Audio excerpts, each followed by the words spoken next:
Today, my little helper decided she wanted to be front and center as I talk about what no one tells you about when you basically become obsessed with traveling. You haven't met her before.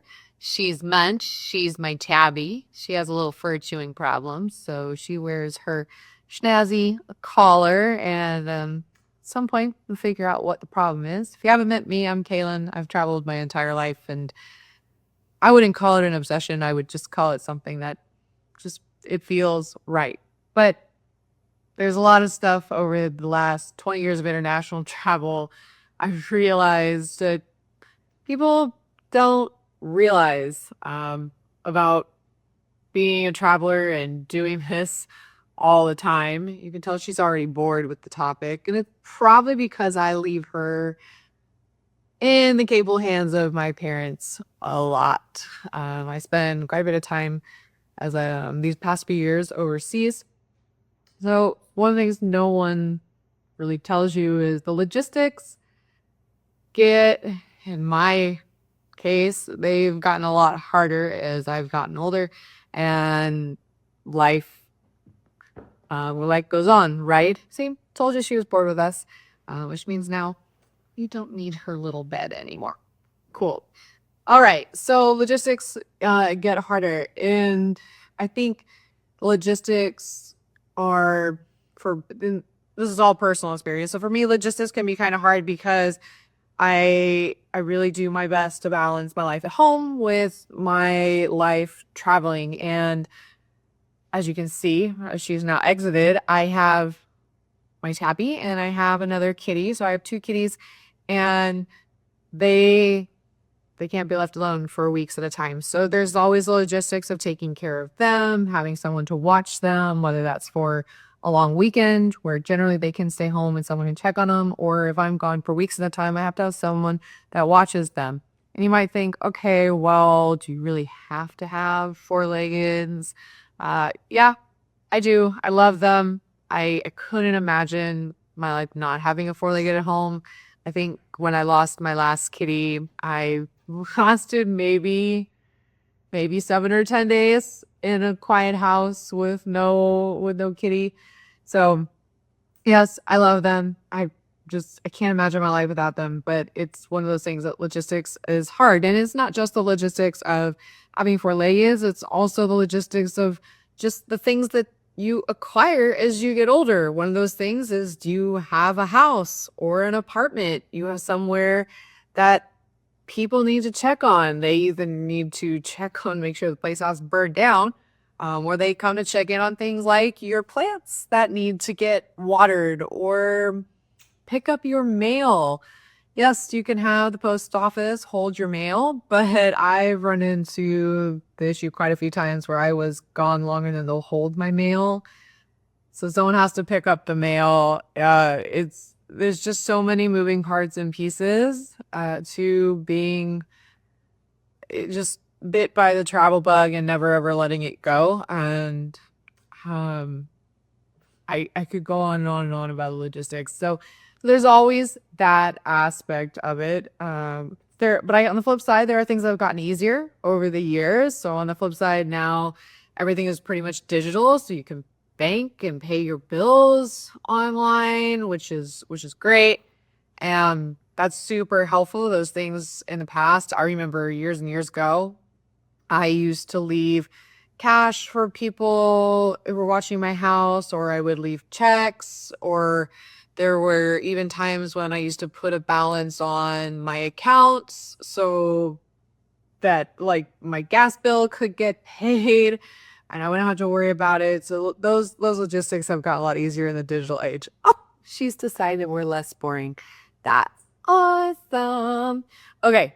What else about being obsessed with travel? I think people don't realize that it is just like it never ends. You check off one bucket list thing, one dream, and then you kind of are a little forlorn for a bit, and eventually there's always going to be another one. Seven continents for me was huge. I chased that for the better part of right 18 years of my life, and no one prepares you for the after. after you've caught that dream that you were chasing, and so it's almost kind of like your North Star is gone. You don't really know what to do. With life after, for me, it was life after 7 continents. I really didn't know what to do. Well, funny story, I ended up chasing 7 again, as if that was, not something I'd already done. But this time I was able to do it in less than a year, and it was just an absolutely incredible experience. So, um, that's something I've done. And now what's the next thing? Okay, well, I've had a somewhat silly one in my head for a long, long time that I haven't quite checked off yet. I've come so close. This coming year, I might finally check it off, and that's never having my age exceed the number of countries I've been to. I'm about, mm, yeah, I'm a few shy. I'm about 4 shy, 4. We'll say 4. I'm mathing in my head because I'm thinking about next year when I have planned. I'm hoping to reach 35 by 35. I don't know if it's going to happen. It might end up being one of those, well, reach 35 in my 35th year. I'm thinking I can see the calendar in my head. I think logistically I'm going to be like one country short by about 1 month. So you do what you can. But everything remains to be seen. So you check off one dream, you're gonna go chase another, and I don't think that's ever gonna end. I would love to someday get to 100. I would love to see all the countries, and I'm just one at a time. I'd love to see the world wonders, and I'd love to. I'd love to see all the 50 states in the United States. I could go on. There's so many things I want to do, and it never ends. I think that's something that no one tells you once you get bit by the travel bug. Best of luck. That's the reality. I think another thing that people don't realize kind of goes hand in hand with getting bit by the travel bug or being so obsessed with travel is you figure it out, whether no matter what's thrown at you, you figure it out because you are so determined to make it work. And that for me has been everything from financially figuring it out, having things go sideways and still figuring it out, being so laser focused on chasing a dream and catching the dream, and pursuing travel. You figure it out, and that's been something that I've gone back to time and time again. It's just kind of a crazy pants thing. I think another thing that maybe is unique to people who still work a 9 to 5. I think probably most people do. Your travel takes priority over your job. That's probably the way it should be, whether it's travel or hobby or whatever it is in your life. Um, I definitely think life is meant to be lived and not spent at a desk in a cubicle behind a computer. Your work is not your life. Your life definitely takes precedence. The things you love take precedence. We only have one silly little life to live.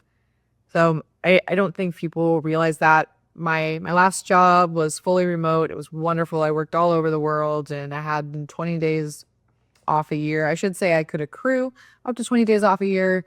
I burned those about as fast as I earned them. And the funny thing is, even though I had those things, which was a lot, by the way, I'm based in the United States. So in the United States, that top 20 days is a lot. To work remote is a privilege. I know that's not the normal in a lot of places in the world. A lot of people probably just heard that and thought, oh my God, I'm so sorry. You only can accrue 20 days. And those are 20 days that included my sick time. So if I got sick and needed to recuperate, that came out of my what I usually would use as vacation. So 20 days, let's just keep it at that. And the funny thing is, the longer I was in that situation, the more I felt almost I strangled or suffocated by it. It was really restricting to me. And I remember thinking so many times, it's not enough.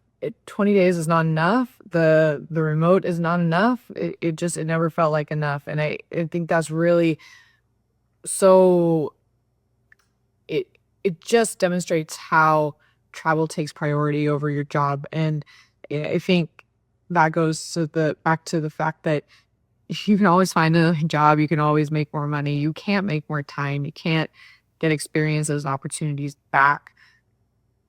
No, yes. So, sometimes an opportunity will come around again. Sometimes the experience will come around again. But, you only, at the end of the day, I look at everything as it's the one and only chance I'm going to get because I know I'm not promised another time. So people probably don't realize that, yeah, your travel eventually takes precedence over your work. And maybe I should or shouldn't say that. I don't really know. If you've seen some of my other videos, I was laid off and I'm looking for another role, but I believe that the right opportunity will come based on my truth and who I am. So there you have it. Travel is my number one. There's always going to be a time and a place for work, but my travel takes precedence, and it always has. So those are just some of the things that come to mind. I didn't prep a list. This topic came up, and I thought, I'm just gonna kind of see where it goes, do a little freestyle. Yeah, I think yeah, I think that's kind of what I have. Someone here has decided she's gonna give herself a bath. She has no shame. I mean, really. Also, you can admit it. You're here for my munch. My little tabby here. I love her. She's my little kitty. She's my helper. And yes, I know she steals the show. So, that bombshell. Check out the blog, check out the newsletter, join my little corner of the internet, come hang out, jump on my calendar. I obviously love to talk travel.